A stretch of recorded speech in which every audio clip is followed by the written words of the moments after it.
এই পিঁপড়েদের রানী প্রতিদিন 100 কোটি বাচ্চার জন্ম দিত।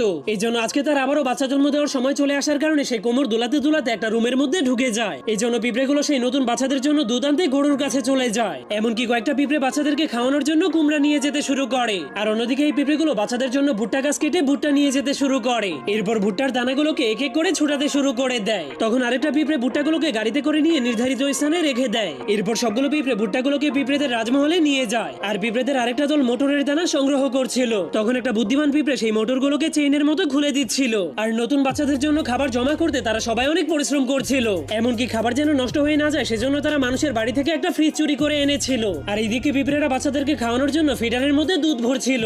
তখনই পিঁপড়েদের রানী সুরক্ষিতভাবে কোটি কোটি ডিম পেড়ে দেয়। এই জন্য ডাক্তার ডিমগুলোকে একটা একটা করে মাপতে শুরু করে দেয়। এরপর নার্সেরা সুস্থ ডিমগুলোকে ইনকিউবেটরের ভেতরে নিয়ে যায়, যার ফলে কয়েক সেকেন্ডের মধ্যেই ডিম ফুটে ছোট ছোট পিঁপড়েদের বাচ্চা বের হয়ে আসে। এরপর বাচ্চাগুলো এক এক করে গোসল করে টিস্যু পেপার